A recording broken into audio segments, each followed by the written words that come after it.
All right, I think we're ready to go. Welcome, everyone. Good to see smiling faces in our audience today. Welcome to the board meeting for Monday, August the 8th. I call this meeting to order.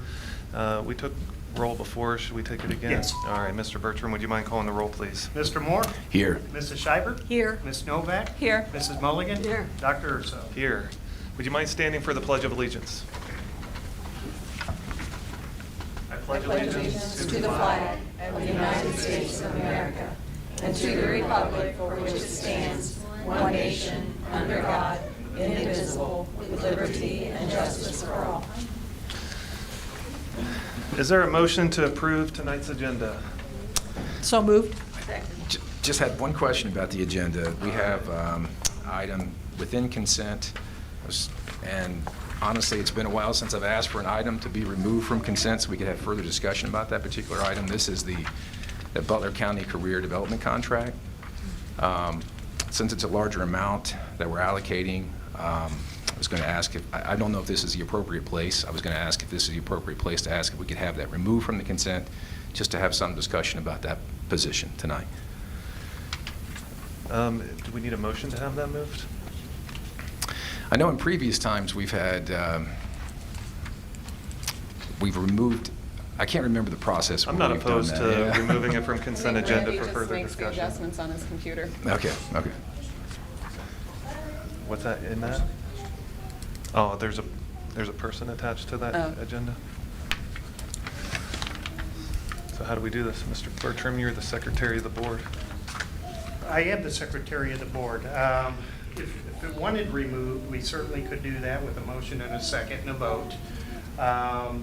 It is an item that it's directly related to a staff position, just to give you that information.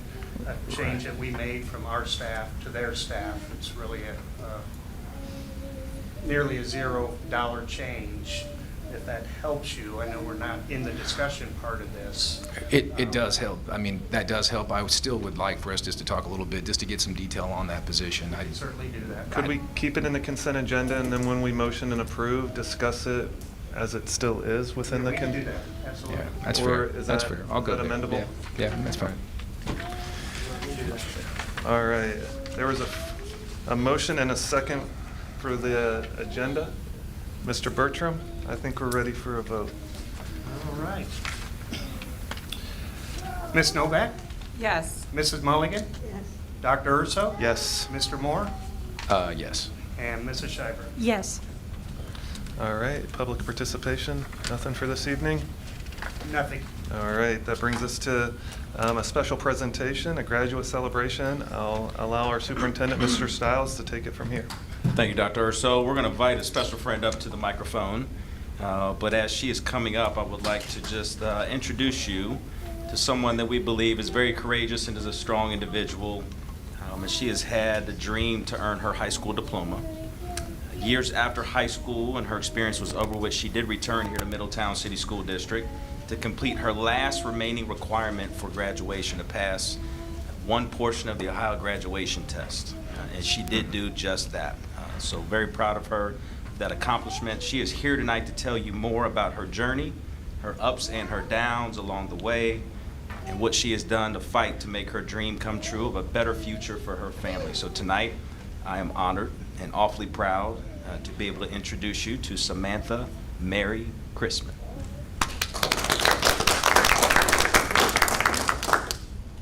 Hi guys, I'm Samantha and I grew up in Middletown pretty much my whole life. Like a lot of other kids, I didn't grow up with the best family, and my mom, she was a single mom with 3 girls, me being the middle kid.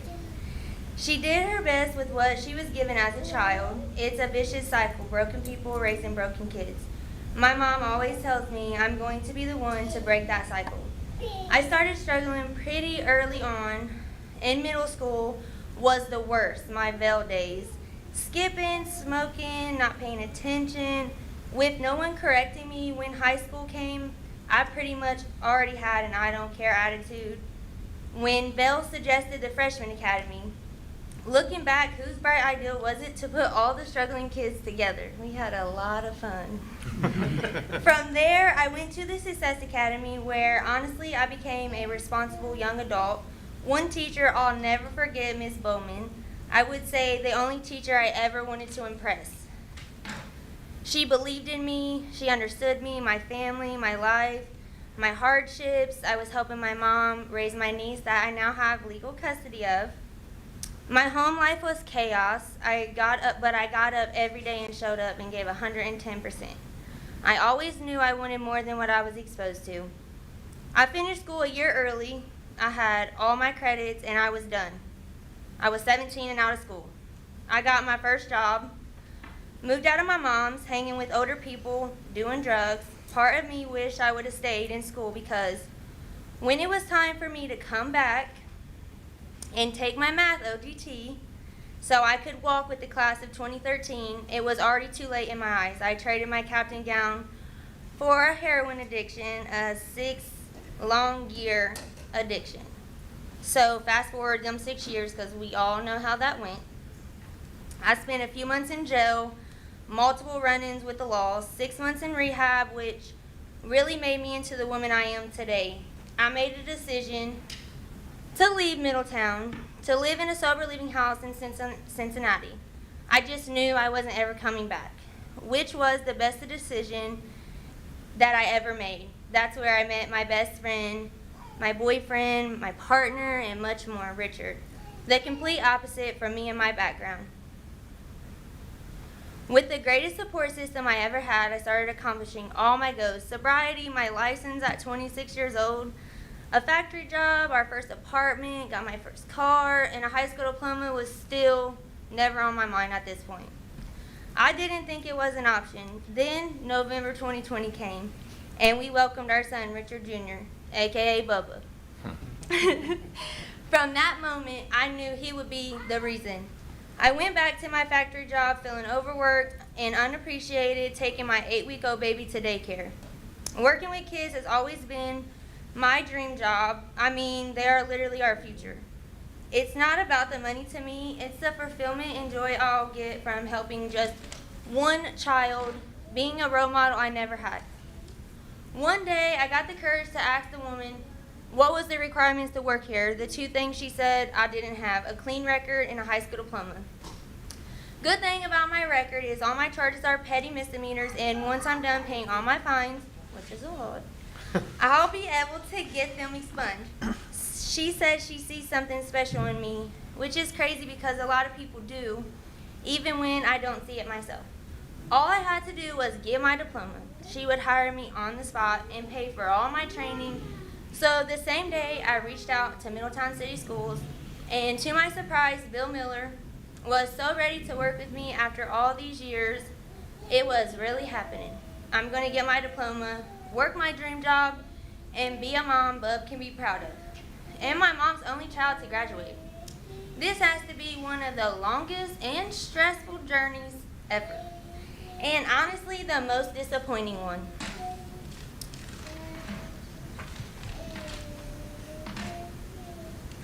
The first time I took it, I failed, which is understandable, like it's been 9 years. Second time, frustrating. Then Mr. Miller retired and I met Mr. Thompson, and he was just as dedicated to my success as Mr. Miller was. Third time, I failed again. I was so close but not close enough to pass. The fourth and fifth time, you guessed it, I failed again.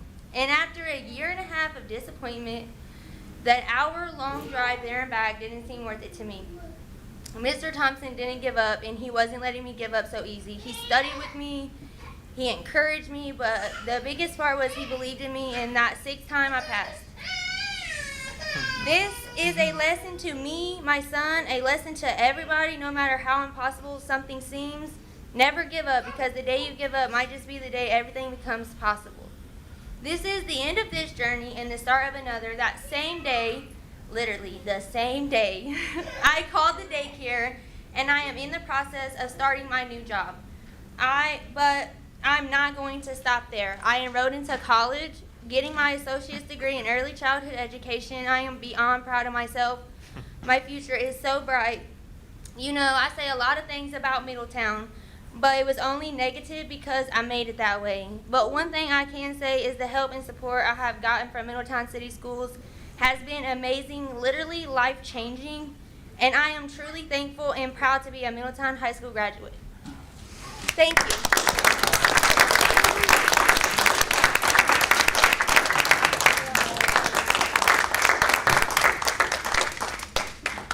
I didn't even cry, guys. Did great, did great. I would like to turn the microphone over to our Board of Education President, Dr. Chris Urso. We would like to call you out to the center and present you with your Middletown High School diploma. We'll ask the board to step around here in just a moment as well, too, please.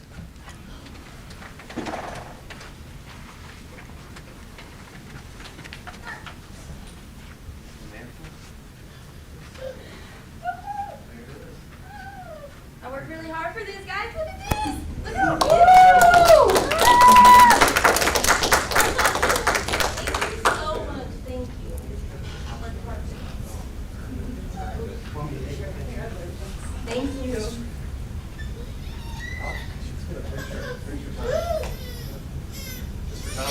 Thank you so much. You guys are great. Ms. Bowman. Yeah, thanks.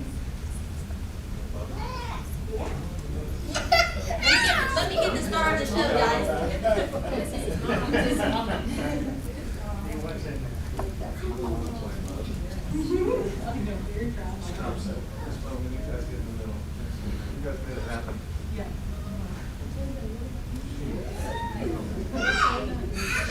Alright, everyone will look right over here. Alright, 1, 2, 3. Congratulations.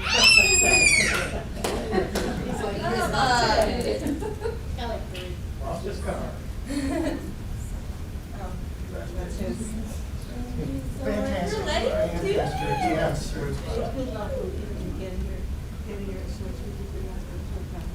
2.5 years, I'll let you guys know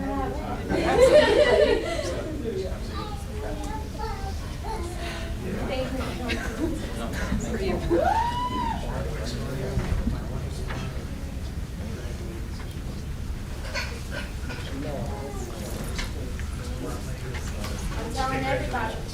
I'm telling everybody to call Mr. Thompson, he's the one. Thank you, guys. Well, thank you. All right, that brings us to the next item under presentations and our superintendent giving a school safety update. Mr. Stiles. Just want to take a moment just to thank the board for creating the space. Just a special moment, special story, and very inspiring. I'm sure you've been the goosebump moments. Yeah, absolutely. Definitely one of them. And I do want to thank Ms. Bowman for what she's done to inspire the young lady, as well as Mr. Thompson for wrapping his arms around her. Next conversation is around school safety. I want to just kind of debrief a little bit around our full-scale active shooter exercise that took place just a short while ago. We'll give Ms. Shiver a chance to jump in here in just a few moments. If I miss anything, please jump in and share your thoughts. So we did have the opportunity to run the full-scale active shooter exercise. It was our way of really diving deep down into not just safety plans, but really working with our first responders to put our plans into practice. I will share with the board just a few things for the sake of confidence. And again, if I'm very general, it's intentional for the sake of keeping things as confidential as possible. The first thing that Chief really wanted to focus on with the exercise was response times. There's been a lot of conversation across the country about if an unfortunate event does happen, what is your ability to respond as quickly as possible? We had very good confidence that we were able to respond to the scene in under, I'm talking officers out in the community. And we're able to have a sizable amount of officers respond to the campus in under 3 minutes, which was very reassuring. We were able to run the exercise internally inside the building while they were reporting to the campus and responding. We ran 2 simulations. The first was a school resource officer in the high school, school resource officer in the middle school. We're able to take a look at response times. I will say that was not within minutes, that was within moments. Our school resource officers were able to identify and work towards eliminating the threat. The second scenario that we ran with 2 SROs in the high school, 1 in the middle school, we'll talk about that here in just a few moments, as far as total SROs. Response time was significantly quicker because you had a team of 3 working their way towards the potential threat within a matter of moments. So we simulated different positioning in the building. knowing the response time from officers out in the community. On top of that, Chief felt very good about our response time collectively with an incident such as that.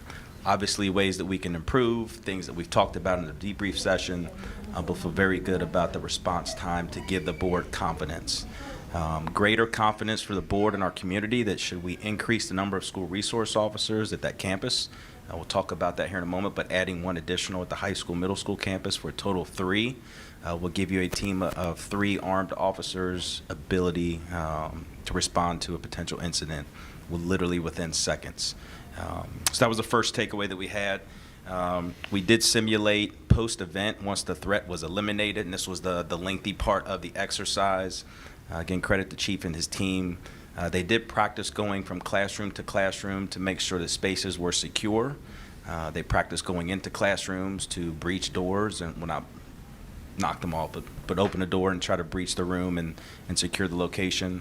We also talked about how to navigate the campus, so officers were familiar with the campus as they cleared different areas to make sure individuals were safe so they could be escorted from the scene out of the building. So a very extensive process. We did that for roughly 30, 45 minutes. Again, just exercise to build that repetition to make sure that, that areas were safe. While that was all taking place at the campus, we had some conversation with admin and staff here on the 4th floor. We had a team that was in charge of reunification.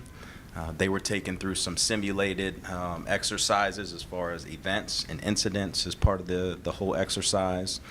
We discovered some areas in reunification that we need to shore up and really get into logistics, how we would execute a reunification site. So a lot of positives. We also discovered some logistics that we really need to dig into and take a peek at. Part of our conversation in our emergency operation plan is a communication piece. We're able to practice some components of that. Ms. Beadle has built in the background a dark website for the district, so should an event occur, we practice going dark on our website. So we practice where communications would be funneled to so the community can receive information. Again, that was a very quick exercise. It didn't last all day long. We were able to take a peek at that. We also dug into communication efforts with families specifically, and we found that a portion of our emergency operations plan, to be honest with you, we need to reimagine some communication aspects with families. So it's a portion of our plan, and I know you've seen it before. We just put an X through it. It just needs to be reimagined. We don't have the capacity to do it. There's some technology that we need to do some research and kind of build our own things for the sake of communication. We feel confident we can do that in the coming weeks and months, but it's a portion that we discovered that we're just not prepared for, and it's an area of improvement. Can you elaborate on that? A communication plan with the parents, like what is, So you mean the- for reunification? And I'll stay very broad and general. So let's say there's an incident, and with Alice training, you're trained that if you can't get out of the building, you get out of the building. Again, that's Alice training, and that's known across the country. So if, let's say, Todd is able to get out and he goes home versus wherever the designated reunification site is, we want to make sure that we've got a make-sense plan so that Todd's parents or his guardian or the family are able to communicate with us, or we're able to communicate with them so we know where our children and our staff are at. Okay. So the original idea we had, on paper in the meetings, it felt like it was strong. When we got to put it to the test, we quickly discovered that we're not built for that particular piece, and it was a bad idea. So we need to reimagine that whole concept and build some capacity amongst our staff. Okay, thank you. Yeah, I just didn't understand Yeah, what just that trying to piece stay was. very broad. I know. So it's an area we discovered as a weakness. We will say that in speaking with our ESC Public Safety Director, she felt very confident about the exercise. We really went through the exercise with current safety resources and protocols in place. At the last board meeting, you did hear me say that we're looking to upgrade.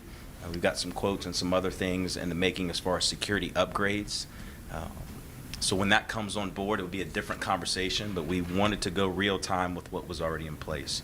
Overall, we felt confident about the exercise. We were able to really dig deep and establish roles, expectations, responsibilities. The team got to do some communication amongst themselves in the moment. More importantly, we had some individuals that were present for the exercise, and we got to gain confidence, and we always had it, that our police department is ready to respond and more than capable of keeping us as safe as we possibly can be. So some next steps, again, just being transparent with the board and our community. We'll re-engage now that staff are back here in the building. We'll re-engage our district safety team. We've got some ideas for some consistent, frequent conversations and meetings. Part of the district's goal is to get our building safety teams up and running again and do some trainings at the building level. We've got great command. Ms. Schreiber, you got to kind of observe this. We feel confident in our district emergency operation plan. Now we want to get into every single one of our campuses with the building safety teams and make sure they have deep command of their building plan as well. Those two things go hand in hand. We want our staff to have confidence in the plan that's in place at each campus. What I want to share with the board tonight, Mr. Bertram and I have been working very closely with Chief Burke out of the police department. There's a recommendation that we'll be bringing to the board at our next board meeting to increase the total number of school resource officers to 3 additional.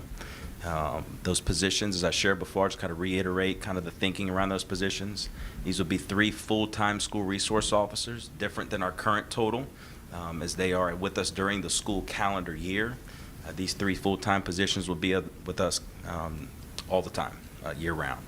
The thought with those positions is, yes, they would provide the traditional school resource officer security responsibilities as normal. We are asking for these 3 to do a little bit more. We would like for one officer to be identified as the lead officer as it relates to the school resource officers.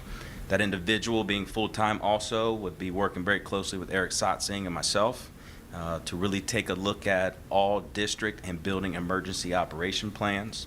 Working directly with us here at the district level would be the lead expert from law enforcement to work directly with building safety teams. Think about Mr. Sotzing and I, we are educators. So to have an SRO who is the lead conversation and thought partner to make sure the plans are not only updated, but to train the staff as well. That is what this lead SRO would do also. There's some other aspects of the job that they would be doing as well. All 3 additional SROs, we want to transition away from the standard SRO responsibilities solely.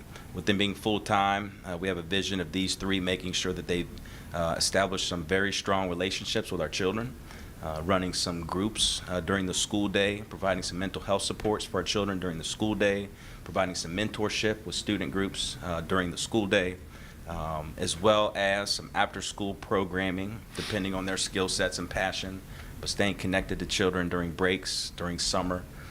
Just like we run our summer programming for children, June and July.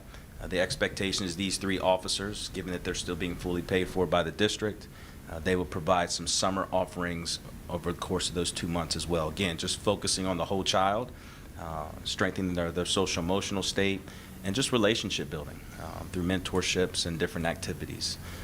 So a different way to look at things. The funding source for this is we're proposing, we have checked with our legal team, Frost Brown Todd.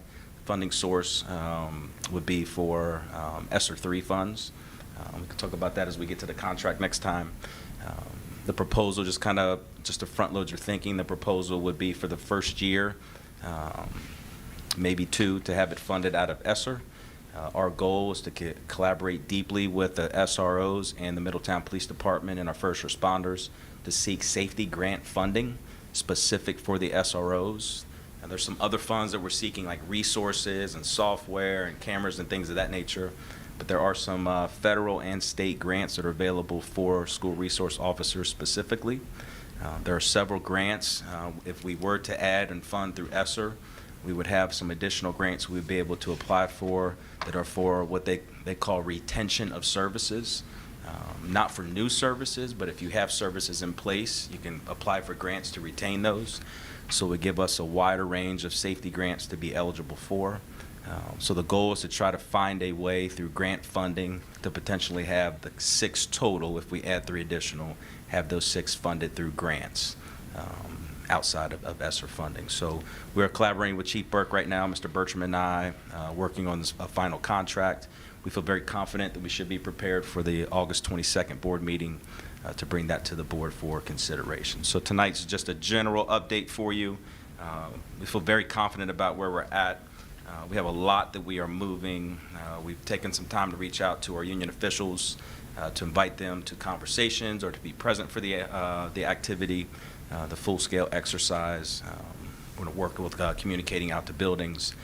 So these next 8 to 12 months are critical for us.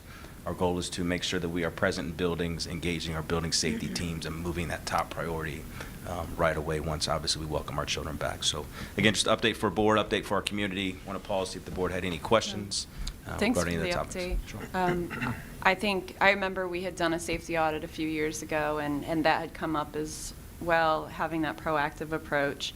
So I think it's a great idea, and I'm glad that you've been thinking about it, and it's been developed more into more specifics, and we'll be looking at it next month. And then come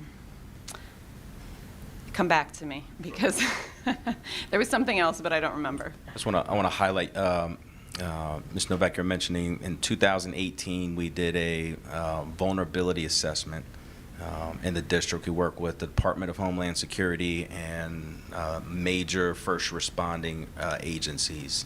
The recommendation out of that report was to add 2 additional SROs to our total count, given present-day circumstances and updated recommendations from law enforcement.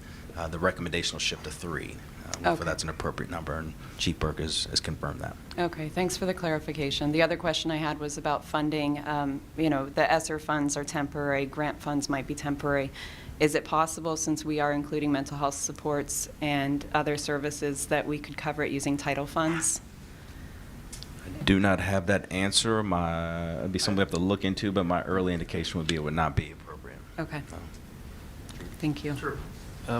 I had a question in regards to, first off, to echo Ms. Novak, and I appreciate Ms. Shivert being able to attend the event on behalf of the board. Thank you to our law enforcement for participating. And my question is around law enforcement. I know we have our SROs who are familiar with our buildings, and at our high school and middle school, the officers who participated are now more familiar with that building. Is there any conversations to have our local police walk our buildings, the 4th floor up here, the preschool, mid-state, all of our sites, just to be acclimated to the space in case something would happen, that they would at least know the lay of the land as they enter that building? Great question, great point. Again, credit to Chief Burke, his team, and Eric Sotzing here from the district leading safety. A number of our Middletown Police Department officers on the day shift have been inside our campuses. Just the other day, I was at Mayfield Elementary, and a group of officers had just left walking that campus. There's some communication things that we've discovered through some of those conversations. I'm looking at you, Ms. Shiver, make sure I remember the correct thing, around some identification areas in the building that allow officers to better communicate. Again, I'm staying very generic, not to give away their pieces. Confirmation through our police department, they have reached out to Butler County Sheriff's Department. One of the goals is to get the county officers into our campuses to get themselves familiar with the campuses as well. So great point. Glad you're thinking about that, because that's something that's been on Chief's mind as well. Perfect. Thank you. It was an amazing exercise, and I did not put on the vest to go in, but Mr. Stiles did. I feel like one of the principals who was there, who said if I would be afraid I'd fall and disrupt the whole thing. I was so impressed with, I've always felt protected by the police in Middletown as a school person and as my children in the school, as far as even their coming to and from and bus businesses. But to see some of these specialized people coming in that I wasn't even aware we had in Middletown, they were there so fast. And there's so much, I thought, I bet people think, well, they had an exercise and they're just, doing this. There's so much more going on as far as tracking, as far as pictures that you can see what's going on. The thing you ask about being accountable for kids, because they're going to be in all directions, and how are we accountable? How quickly can we say where everybody is? It was very impressive, very gratifying. I know nothing is a surefire, nothing, but boy, there are many aspects being thought of here. And even when it was over, with the guidance of, I forget that lady's name, Catherine Catherine, the questions, just, how are we going to do this, and what do you think of this? And so it's just going to be an ongoing process. It really is. But a lot of work is going on. I told Mr. Stiles, as a parent, it made me feel, even though my children are long out of school, it made me feel confident as a parent that people are really trying to protect these children as well as they can. The school people, the police department, everybody. But also as a teacher, in that moment, do I run with them? I know I've got a team that's going to be there for me, that's backing me up and helping me know the best thing to do. And there's communication going on the whole time. That was very impressive to me. You're not locked in a classroom, hidden and, not knowing what's happening. So it's going to get better and better. And there's so many great minds working on this.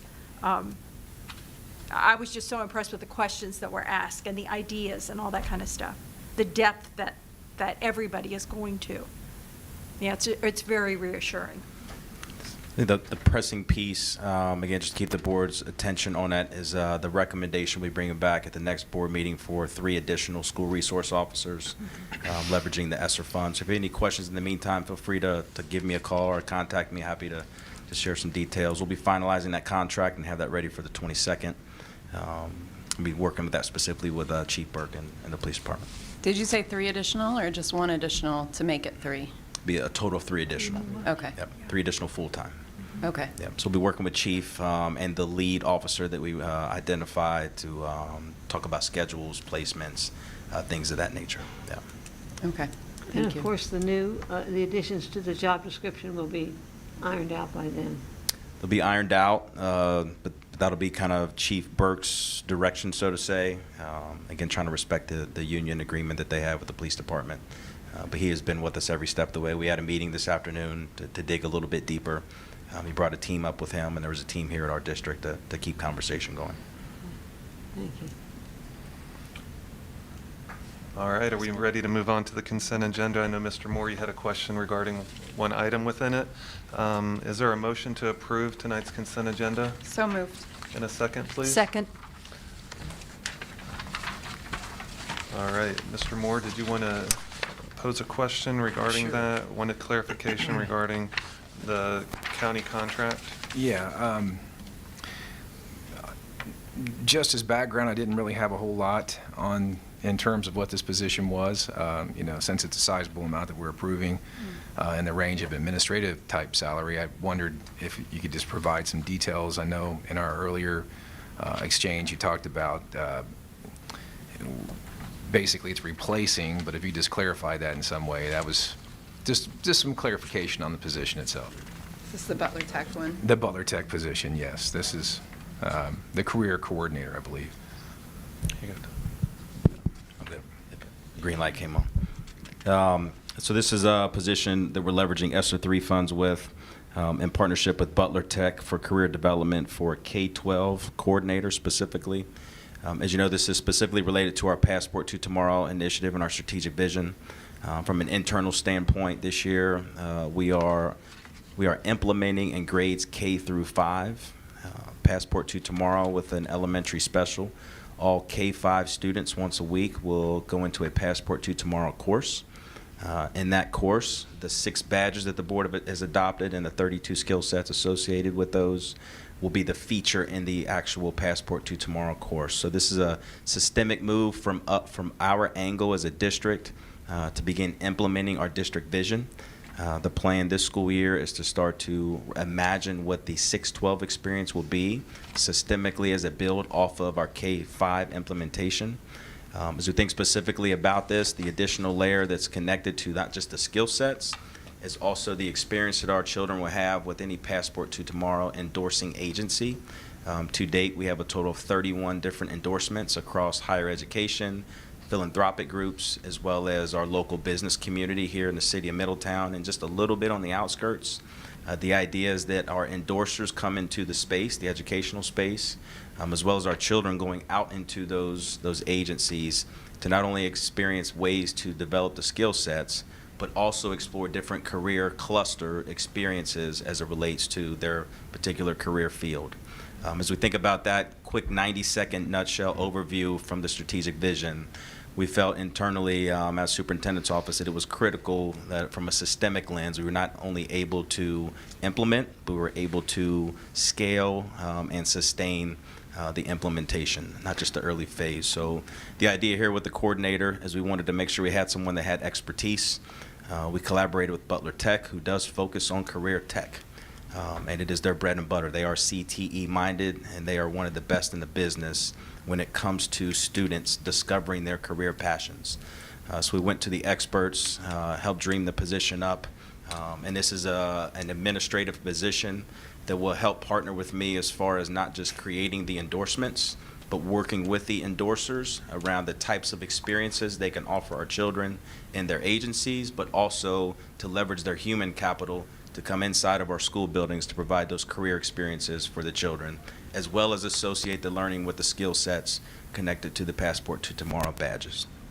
An additional layer to that, this is an individual who will work very closely with our Passport to Tomorrow teachers who are teaching the course and be able to provide them direct supports and guidance around how they're implementing all things Passport to Tomorrow. But primarily, are we talking about grades 6 through 12? Is that the coordinator position primarily, or that's where the bulk of our students will be transitioning from work into careers? Is that, am I accurate in saying that this position itself is it focused on the 6-12 group that we're talking about, or I'm sorry, the high school primarily, 14 to 18-year-olds? Just trying to find a way to quantify here what specifically, what are we talking about in terms of this administrative position? I mean, are you talking about full district, or are we talking at a narrower scope where we're talking about a particular group of kids, maybe high school kids? Great question. Our vision, our Passport to Tomorrow vision that we have as a district is a K-12 perspective. Our first year of implementation, systemically, we focused on grades K-5. So this August, we are implementing that course, Passport to Tomorrow course in all elementaries. Every single K-5 student will get that weekly experience around Passport to Tomorrow. So this individual this year is deeply embedded in the first phase of implementation of all things Passport to Tomorrow. In September, we'll get the buses rolling, get onboarded. We've got a team. We'll start dreaming up the scale factor into grades 6 through 12. They'll be part of that visioning process and kind of bringing the meat and the potatoes to the vision. So not just this year's K-5, but they'll be part of developing 6-12. August of 2023, our goal is to be prepared to be in phase 2, which means that for the first time in our strategic vision, year 3, will be K-12. Okay, so one of the challenges, honestly, that I have, I mean, I understand the concept that we've put into place and the investment that we put into the Passport program, but this position itself at nearly 105,000, where the challenge comes in is if I'm, by analogy, looking at, say, a college and their type of career focus, how would you, salary-wise, when we're looking at these things, I mean, we're talking a pretty sizable jump in salary compared to what I've seen for similar type positions. I know this is not a perfect analogy, but it's, within this 104, you know, we are also paying an administrative fee to Butler Tech. Why did we not just do this on our own? We needed their expertise to be able to hire a position as a coordinator? Just to clarify the salary, I don't know that there's an administrative fee tacked onto this, but generally when you look at that 104,000 and change, that includes approximately 35% in benefits. That's still, for an employee. I assumed that in the 105, but you're actually looking at a high teacher salary plus the benefits when you break it down. Well, we're looking at probably somewhere plus 65,000, I would imagine, with where we're at here, plus 30%. So, but yeah. Okay.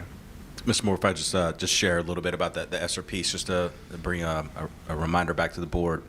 And what we allocated last school year, we did allocate a line item in our ESSER 3 expenditure plan, specifically for Passport to Tomorrow on the amount of $1 million. That's kind of the funding stream for this. Right.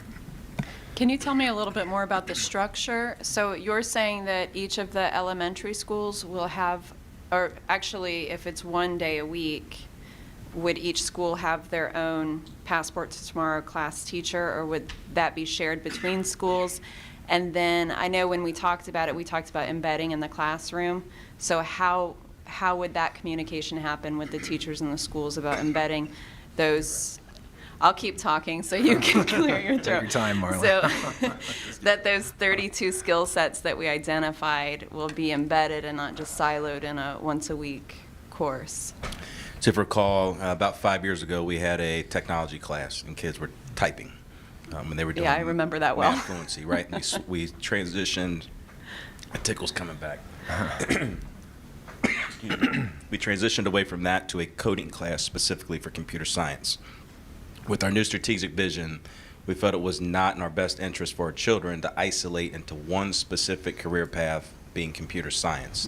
Knowing that our vision is to offer all the career clusters that are accessible to kids on a national model. So we decided to transition away from the coding class specifically. Some kids will say, I love coding. Some say, I hate coding. Their passion's not in it. So from a staffing standpoint, we didn't add any staffing for the courses. We simply reshuffled the course itself into Passport to Tomorrow and just reshifted staffing internally to fill those courses. So all elementaries have a Passport to Tomorrow teacher, and their job is to really leverage their expertise and training to provide the skill set development and the career awareness and exploration for the Passport to Tomorrow. Now, scheduled just like art, music, PE for specials, there's a rotation, and every child gets to experience the specials. Passport to Tomorrow will be very similar.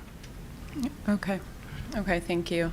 And just to reinforce what we're doing, you know, I know that Butler Tech's staff has gone to national conferences and workshops, and the earlier students are introduced to careers and to career tech education, the higher the graduation rate is for that person. So, or the higher the percentage that student will graduate. And just, I want to commend the district for starting that process in kindergarten, you know, identifying student interests, getting them engaged, and setting goals for their future. So I think it'll have a huge impact, and I'm really excited about it. Thank you for that. The ESSER money pays for this position for how many years? Well, for this school year, next school year, for 2 And years. we'll absorb it ourselves beyond that then? It's all to be determined. With the hope of this current position, we'll be ready to be full implementation K-12. At that point, we'll have to reassess, you know, our capacity. If the plan goes as we've designed it to, and we're right on schedule right now, we will be ready for 6-12 implementation this time next year. We'll have staff that are trained up. Our K-6 staff for Passport to Tomorrow, I'm sorry, K-5, they are trained up, got a wealth of experiences this summer to have them ready for the moment. So if we stay on track and stay on course, we'll be ready K-12 at the end of 2023-24. We should be in a position, if we're still on schedule, to start getting those skill sets into the classrooms, like Ms. Novak said before. It'd be a great time for us to reassess.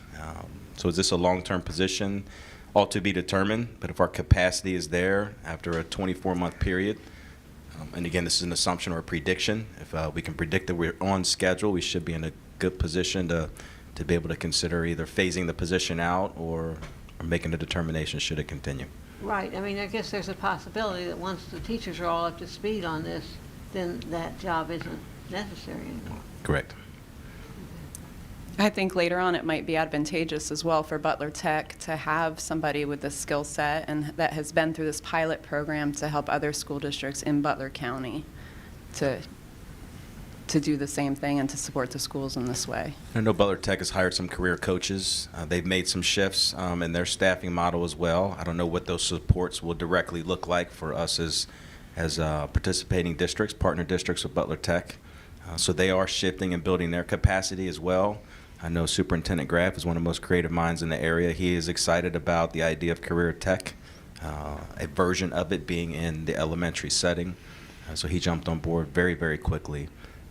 So again, just a Passport to Tomorrow funded position out of ESSER 3 that we believe systemically is necessary for us to not only implement, but to be able to scale some pretty critical components of our district strategic vision.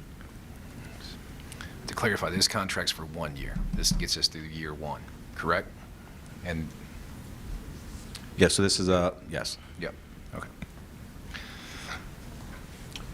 Other questions regarding tonight's consent agenda? If there are none, then Mr. Bertram. Mrs. Mulligan? Yes. Dr. Urso? Yes. Mr. Moore? Yes. Mrs. Schreiber? Yes. Ms. Novak? Yes. All right, moving on to human resources. There is a contract with Sunbelt. Is there a motion for approval? So moved. Second. Mr. Bertram, during agenda review, you gave a good summary of this contract. Would you mind sharing that summary with the board? I certainly will. Sunbelt is a consulting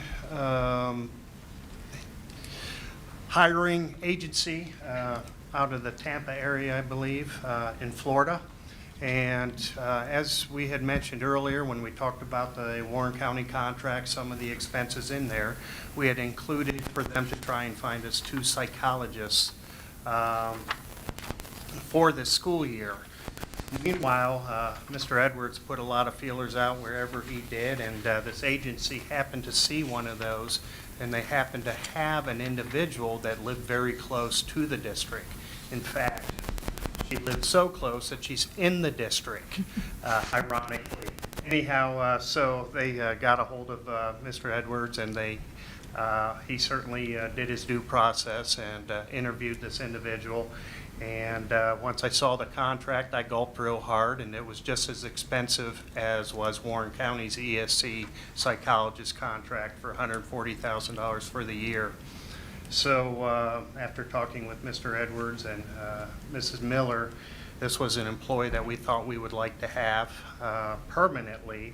So we negotiated with Sunbelt to go ahead and just pay the finder's fee or the employment fee for this individual. It is pricey. It's 35% of the salary for this individual. Good news is this individual is highly qualified with lots of years of experience. Bad news is she was on top of the scale, of course, so that's why you see the price where it is. I will say between her salary, benefits, and what we're paying for this fee, it's what it would have cost us to have this individual for the entire year through the agency. So as long as she stays beyond the first year, it more than pays for itself to go ahead and pay this fee. And that's why we bring it to you. It's not our normal way of doing business, but these times require us to be creative to find some of these employees, and we're very happy with this individual, and we believe it's worth doing. As a matter of fact, is this the first time we've used a headhunter or a... That's the term I would use, yes, thank you. I believe I've done it one other time in my career where it happened. I don't know if it was here early on or if it was at Northwest Schools, but it's been done before. It's not unusual. We kind of do it through Dayton when they have psychologists because we pay as interns and we work them, and then hopefully we get to keep them once they come out of school. But it's becoming more popular. When we do it through the ESCs, it's the same thing. They're going out, they're finding the employees, we pay them to employ them. So it doesn't work any differently, except we have a different contract to approve for this one-time payment.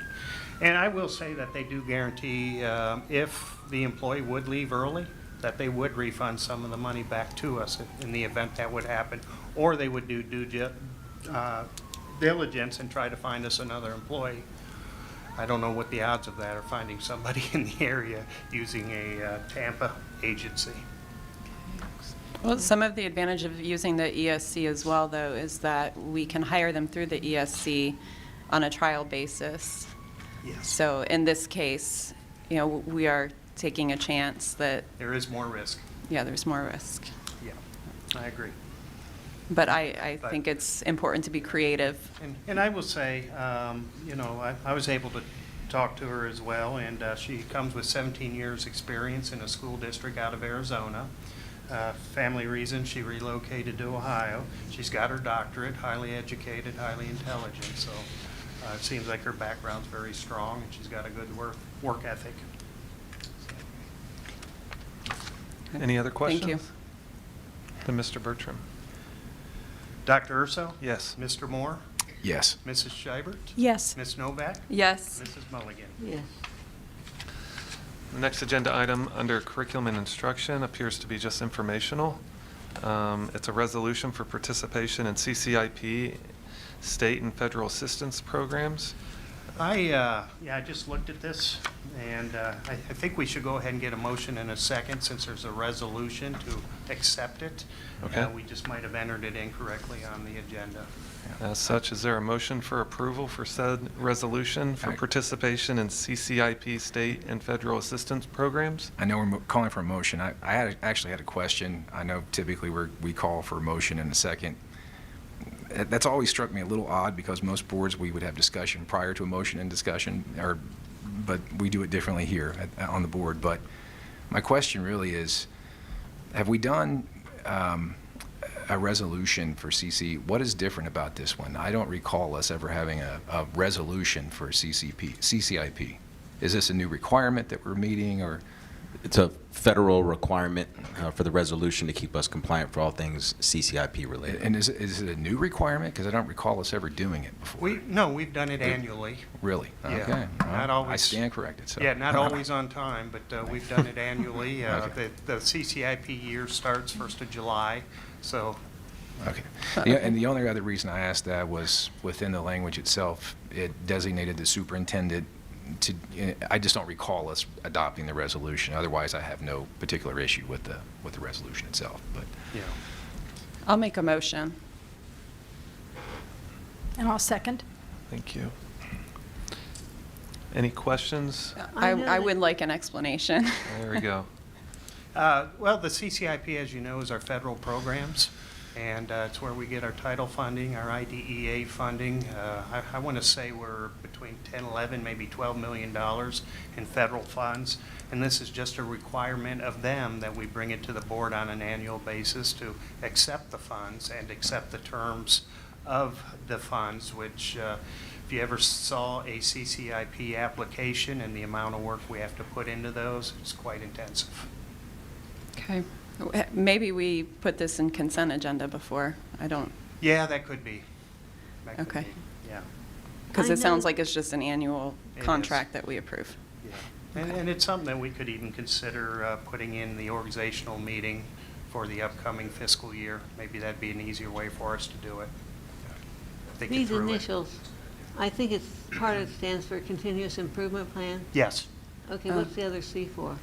Kathy's Continuous? What would that be? I think it's, let's see, CC. Continuous? Continuous, I believe, Okay. yes. You know how those acronyms make me nervous. Continuous continuing education plan? Continuous. I think Kathy's in there. I will respond once I look that up. I'll probably think of it as soon as I walk away, but yeah, CCIP, it's a continuous improvement plan, Okay. so. All right, other questions or comments? Are we ready for a vote Yes. on this? Mr. Moore? Yes. Mrs. Schreiber? Yes. Ms. Novak? Yes. Mrs. Mulligan? Yeah. Dr. Urso? Yes. Under business operations, I believe we have two resolutions up for consideration this evening. The first is a resolution for preliminary development agreement for the Sunny Hill Community Center project. The board did meet, discuss this, and has decided to table it to a Monday meeting prior to our city council meeting for Middletown. That is on Tuesday. We've charged our attorney to discuss some finer points to make sure we have clarity on some things prior to approval. Do we need to do that officially, table it by a Yes. vote and a motion? Correct. And Okay. so is there a motion to table the resolution for preliminary development for the Sunny Hill Community Center project? So moved. In a second, please. I'll second that. Mr. Bertram. All right, Mrs. Schreiber? Yes. Ms. Novak? Yes. Mrs. Mulligan? Yes. Dr. Urso? Yes. Mr. Moore? Yes. And to reiterate, we're going to meet prior to the next city council meeting, which is on Tuesday, to make sure that we have clarity for them in our, We'll do that when we get out of discussion. so. Next resolution up for consideration is with Brandstetter Carroll Incorporated. Is there a motion for approval? So moved. In a second, please. Second. Clarification regarding said contract and resolution. Yeah, could you just give an explanation What? or an overview?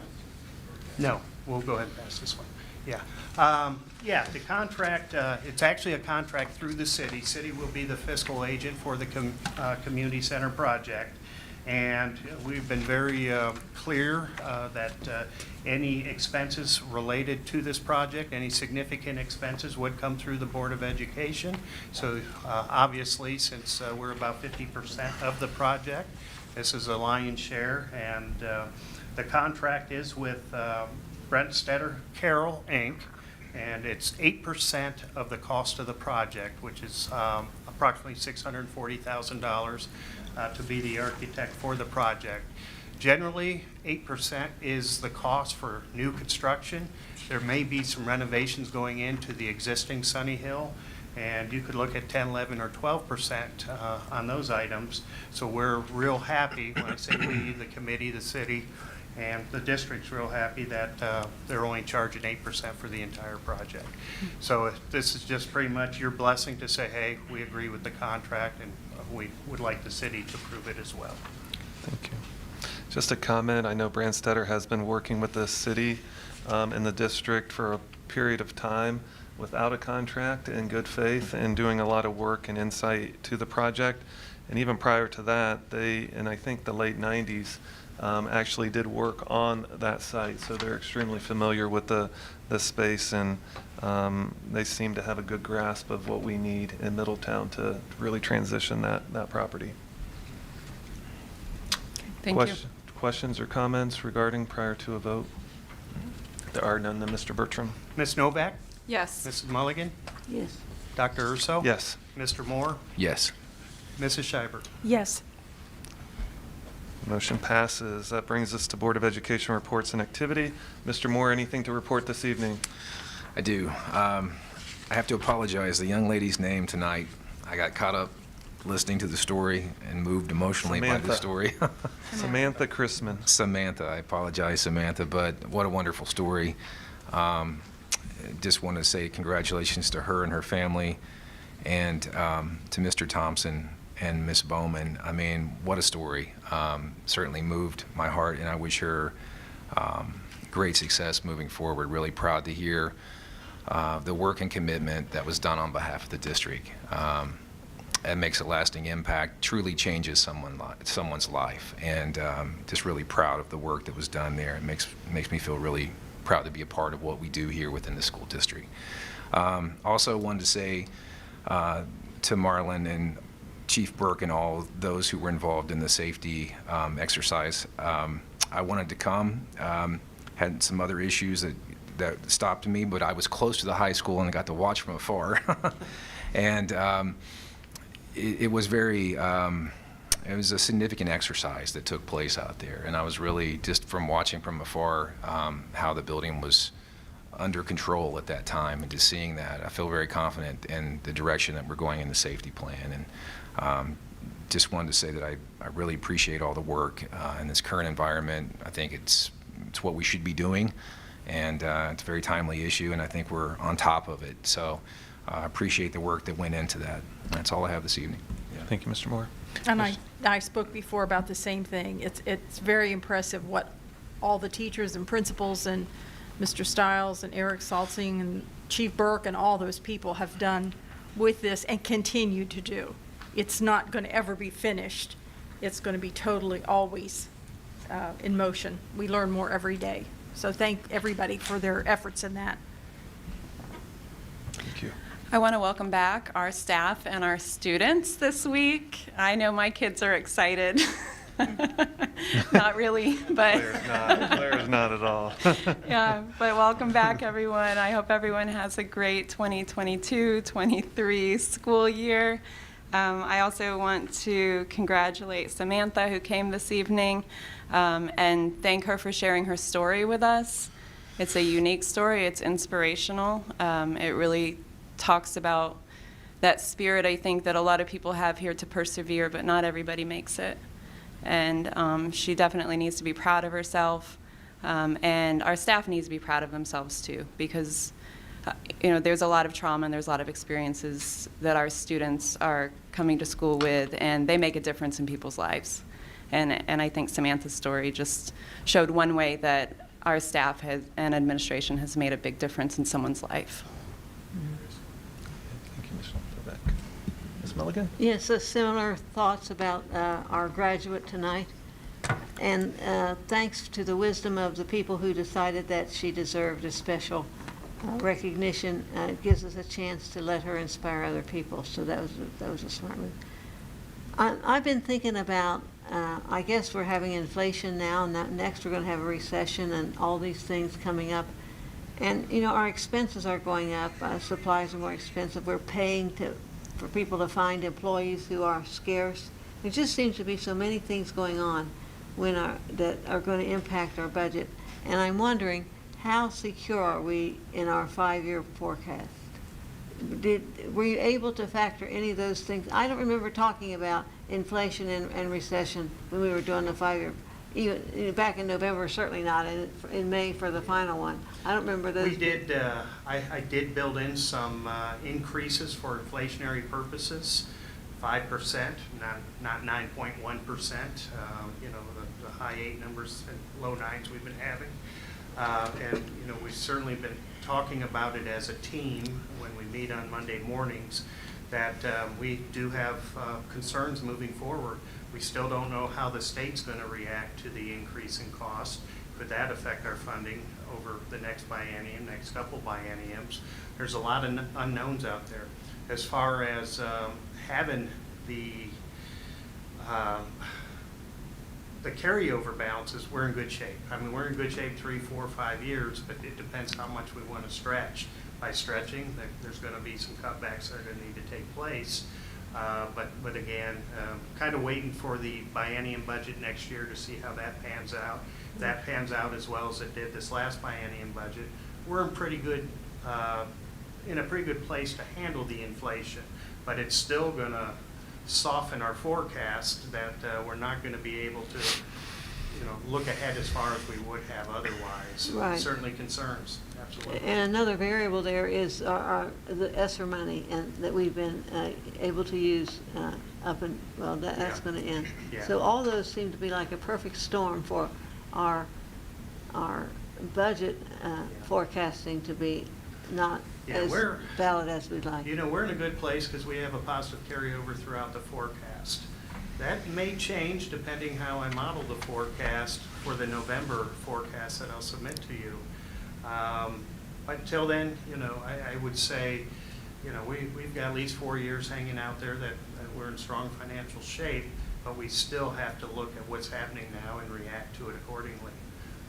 We can't just keep playing, well, it's okay, we got enough, or we'll find ourselves in trouble in short order. So we are looking out for that. And another thing, when we're back in session and the DLT team meets, or committee, the district leadership committee, when that meets, will we be talking about the results of the state test that the students took in the spring? So at that particular point, the state report card should hopefully be live for all districts across the state. So we would look at that data, and our hope is that we'll be in a position where we have our local data real time for this school year to look at as well. So that will influence some conversation, knowing that data is from last year. But the combination of what we've got real time and that fall screen will help as well. That's all. Thank you. Just a couple items. I know over the summer is hiring season. And to your point, employees right now have power. It's an employee market, and to Key Edwards, the HR department, I understand we have a full staff of bus drivers. I look out at our grounds at all of our buildings, and our buildings look great. I know we have teachers and staff people who are excited and ready, because I was at the high school today and there was not a parking spot to be had. And so just a thanks on behalf of the board for the hard work over the summer to prepare us to really launch into our school district, from Key Edwards HR department to our grounds folks to have our buildings looking so nice. And to our staff, I know they work a lot. My wife works in a district, and I'm thankful because she gets to hang out with me a lot over the summer. I know our teachers are stretched, and they're pushed, and I know there was a lot of expectations to do a lot over the summer. and applaud them for doing that to prepare for this year. And to echo what others have said about Samantha's story, I'm biased. My parents are teachers. I'm a teacher. My wife's a teacher. But the power of a teacher to really impart a piece in a young person or middle-aged person or whatever age, and give them an opportunity that otherwise they wouldn't have is just, it's unique. It's unique to this field, and I hope our teachers know. I remember all my teachers' names. They might not remember mine when I walk through the grocery store, but I know all their names. And it was uncanny as a kid to have my parents walk through different places and have everyone come up and say hi. And so just really excited for this year and the opportunity that our teachers and young people have.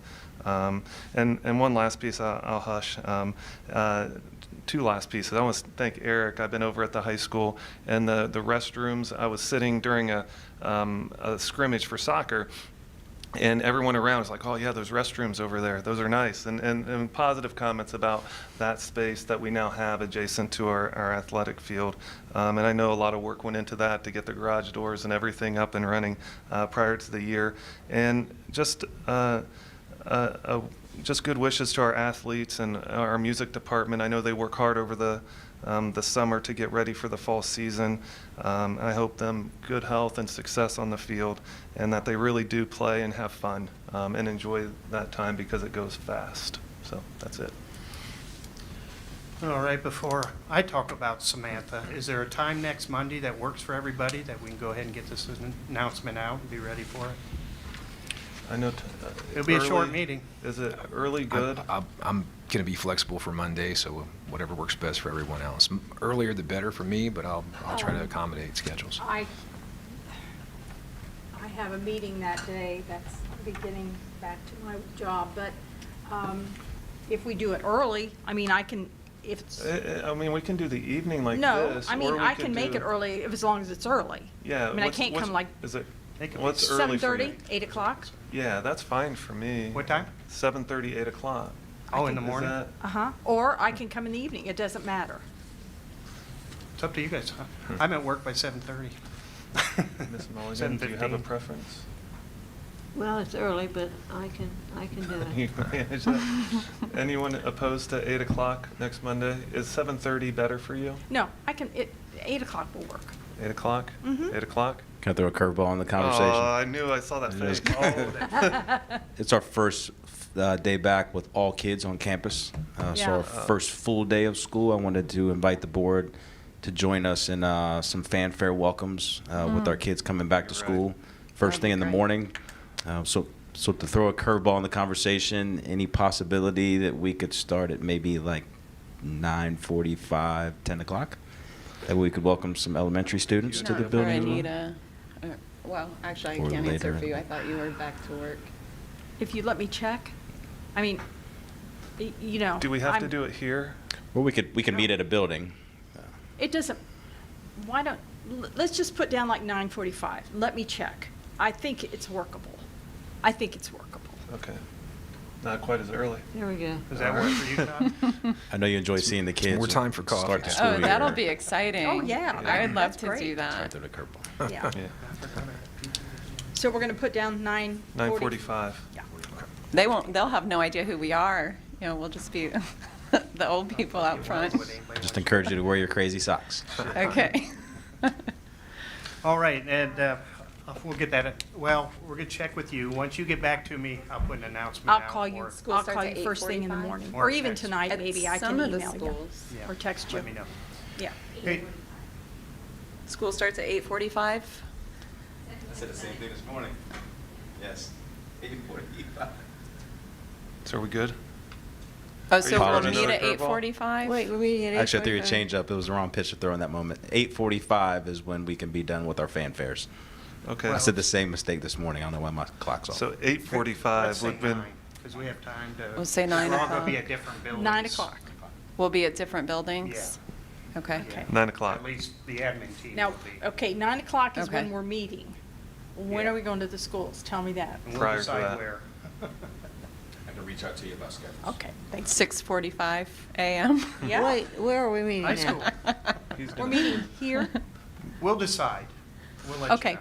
Okay. Depending on how he schedules all of you that can participate. and- Okay. yeah. Okay. Is that locked in as a final answer? 9 a.m. to be determined where. Okay. That's what we're working on, yes. All right. And Maybe I TBD. realized something when Samantha was up here speaking, how important it was for her to do this for her kids. And I remember seeing a picture of my wife graduating high school, and beside my wife was her mother with the same cap and gown on. They graduated at the same time. And not the same backstories, but Sandy's mom just felt that she had to graduate. She got married and started family sooner than finishing high school, and but just how important that need is, and the burning desire to be proud for your kids to see that. And it brought chills to me thinking about that and how proud Sandy was to graduate with her mother. And I thought it was wonderful that, I mean, I don't know if she lives in Middletown now, but Middletown was her anchor to come back to do this. Yeah. She could have Yeah, done it and- a lot of places. And the fact that she hated Middletown schools Uh-huh. was because what she put into it, Uh-huh. not what they could give her. Uh-huh. And that was a very Uh-huh. big statement, and just how willing she is to share her story. That takes a lot of courage. Absolutely to put does. it all out there. And you know, spending 8 years working in a prison and hearing others share things like that with me, but actually seeing somebody succeed from the mistakes they made was just, I had a tear in my eye. I'm going to say it. It was really, really special. So I will say that that's probably the proudest diploma that I have my name on to date, her diploma, and what she's been through to earn that. So I know all your names are on there too, but that's my personal story. So. She said she still has legal fees that she has to pay. Is that right? Okay. I hope there's a GoFundMe out there. Maybe some people from the community can help. You could start that. I could. Just a few closing comments. First of all, again, just want to reiterate a few things the board have said. Just can't thank Chief Burke and the Middletown Police Department enough, not just for the full-scale exercise, but the hours that they have put in the last 2.5 months to support us in our efforts to improve our safety and security across the district has just been monumental. So thank you to Chief Burke and the team. Can't say that enough. Also want to share my excitement for Samantha. When we came back to school, our mini convocations, we talked about goosebump, hair-raising, joyful moments. And today I think I have my second goosebump, hair-raising, joyful moment as an educator. So great, inspiring story. If I took one message away, it was to never give up, because the day you give up might be the day that things turn for the better. And that's just something I'll spend some time reflecting on in these coming months. I do want to close by not just wishing everyone a great start to the school year, but I want to shout out 2 middies. If you notice, for the first time in 6 years, I'm wearing a T-shirt at a board meeting. And in case you've been wondering why, I'd like to share why. Normally, I'm in a shirt and tie and a suit jacket. Summertime, we wear polos. But I wanted to spend my last polo moment in a T-shirt. And the T-shirt reads, Bird Brain Apparel. We've got 2 recent Middletown High School alumni. Had the pleasure and honor of knowing one of them when I first got to the district. His name is Troy. I did get to meet his brother, nicknamed Bird, hence Bird Brain. But they have opened their own Bird Brain Apparel store in Liberty Center in Westchester. If you look in between the movie theater and Eddie Bauer, somewhere in there you'll see a very dark covered building. That's Bird Brain Apparel. If you get a chance, stop by. As a board member, as a community member, A, to support 2 entrepreneurs, B, to support 2 businessmen, C, 2 dream makers that had an idea and a dream, and together, 2 brothers, they pulled it off. But more importantly, if you just need a pick-me-up, just go shopping at Bird Brain Apparel. The customer service is not about the apparel. The customer service is about impacting your life. I can tell you, as a grown man, I went in there to support 2 kids, but I felt the presence of 2 kids, 2 grown men, really supporting me. Not knowing what I needed in the moment, I found inspiration from them. So tonight, I broke complete protocol as a superintendent, and I wore a T-shirt. But I wanted to give a shout out to Troy and Bird. Congratulations on making your dream come true. I'm honored to be able to represent Bird Brain Apparel tonight at the board meeting. Marlon, you put that down, we'll get It's free advertising. That being said, is there a motion for adjournment? So moved. I'll second. Mr. Bertram? All in favor of adjournment, say aye. Aye. Opposed, same sign. Have a good evening.